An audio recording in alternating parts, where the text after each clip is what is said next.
तो हमने पढ़ा था जीवन के रंग, और उसका पहला खंड पढ़ा था रमैया की कहानी, जिसमें पौधों की बात की गई थी। हरी भरी धरती बनाने का जो रमैया का सपना था उसकी बात हुई थी। वो सपना कहाँ से आया वो बताया। कहाँ से आया सपना वो? हाँ, मास्टर ने तो बताया था। और एक और घटना घटी थी।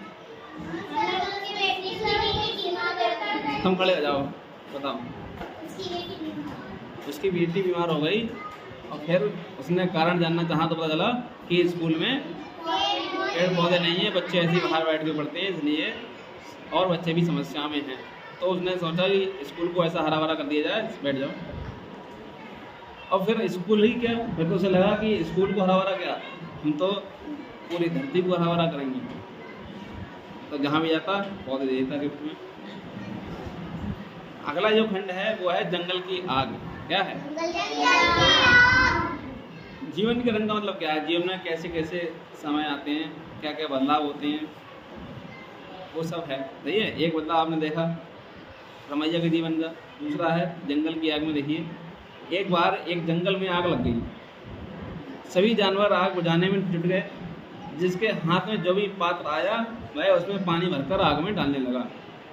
सभी को आग बुझाने में जुटा देखकर एक नन्ही गौरैया भी अपनी चोंच में पानी भर भर कर आग में डालने लगी।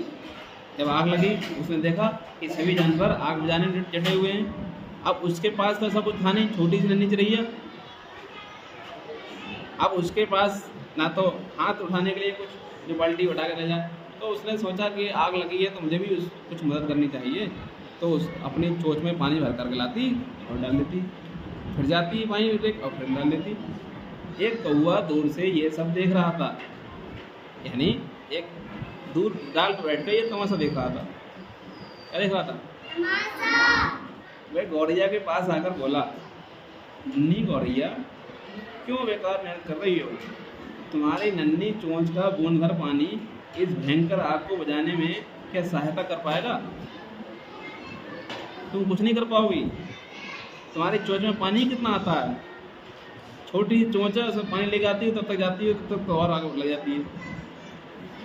तो गौरैया बोली, ये तो मैं भी जानती हूँ, परंतु यदि कभी इस आग के बारे में बात होंगी, क्या कि जंगल में कभी आग लगी थी, ऐसा ऐसा हुआ था, हमने बुझाई थी, इतने जानवर जल गए थे, इतने पक्षी मारे गए थे उसमें जल के, तो ऐसी अगर कई बातें होंगी तो मेरा नाम आग बुझाने वालों में आएगा, ना कि बैठकर तमाशा देखने वालों में। ठीक है? यानी उसने कहा मेरा नाम आग लगाने वालों या बैठकर तमाशा देखने वालों में नहीं आएगा। किसमें आएगा? आग बुझाने वालों में। हाँ, कि आग लगी थी, एक नन्ही सी गौरैया थी, छोटी सी इसकी चोंच थी, उसमें इतनी हिम्मत थी कि वो अपने चोंच में पानी भर के लाती थी और डालती थी, लाती थी, डालती थी, और बेचारी डालते डालते ही ऐसे उसमें जल गई, मर गई या नहीं मरी तो क्या है, बच गई, उड़ के चली गई, मान लो थक गई, हार गई, कुछ भी बातें हो सकती थी। बात की बात तो बात की है ना।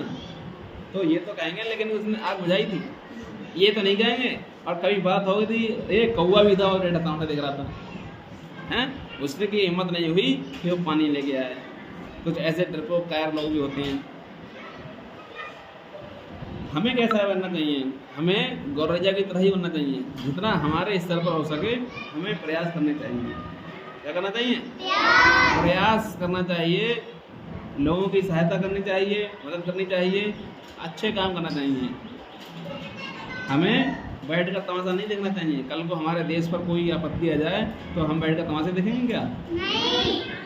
नहीं देखेंगे। सही है? आप जानते हो एक हमारे देश में चलता है NCC, नेशनल कैडेट कोर। जिस प्रकार से हमारे देश की सहायता करते हैं हमारे देश के जवान, सेना के जो आर्मी के हैं। दूसरा एक पुलिस फोर्स है, पुलिस फोर्स, जो हमारे देश में आंतरिक सुरक्षा संभालते हैं। इसी के द्वारा एक छात्र स्तर पर होता है, जो बच्चे होते हैं, तुम लोग आगे बड़े हो गए, जब 9th क्लास में पहुँचोगे तो वहाँ से बच्चों के लिए भी कुछ सेना का प्रशिक्षण दिया जाता है। वो एक विशेष कैडेट कोर बनता है, जिसे बोलते हैं NCC, नेशनल कैडेट कोर या राष्ट्रीय कैडेट कोर। तो उसमें भी बच्चों को सेना के प्रशिक्षण दिया जाता है। अगर कभी देश पर आपत्ति आई तो वो सबसे पहले सिपाही होंगे, क्योंकि एक तो सेना काम कर रही है, लेकिन अगर नए लोगों की जरूरत पड़ी तो सबसे पहले कौन तैयार होगा? उन्हें कौन मिलेगा तैयार?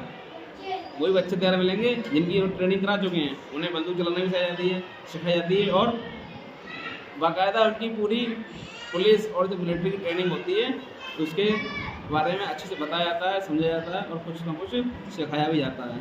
तो वो एक तरह से तैयार होता है। कभी हमारे देश में अगर कोई आए ऐसा जरूरत पड़े तो वो लग जाए। आपने देखा होगा कहीं मेला लगता है कहीं, तो मेलों में एनसीसी का एक कैंप लगता है। वो क्या करते हैं? जो पुलिस काम करती है वही काम पुलिस के काम में सहायता करते हैं। मेले में लोगों को सहायता करते हैं। खोया पाया केंद्र है, इस तरह के केंद्रों का संचालन करते हैं। तो कहीं ना कहीं हमारे देश की उसी व्यवस्था में शामिल हैं। तो तैयार हैं वो। कैसे हैं? हमें भी कैसा होना चाहिए? तैयार रहना चाहिए देश के लिए, गौरैया की तरह। किसकी तरह? हाँ, जान बचा कर भागो कहाँ? जब पूरे देश में आग लगी हुई है या पूरे जंगल में आग लगी हुई है तो भागो कहाँ? जब भागने का है ही नहीं तो क्यों ना हम उस काम में लग जाएं जिसमें सब लोग लगे हुए हैं। भगत सिंह की तरह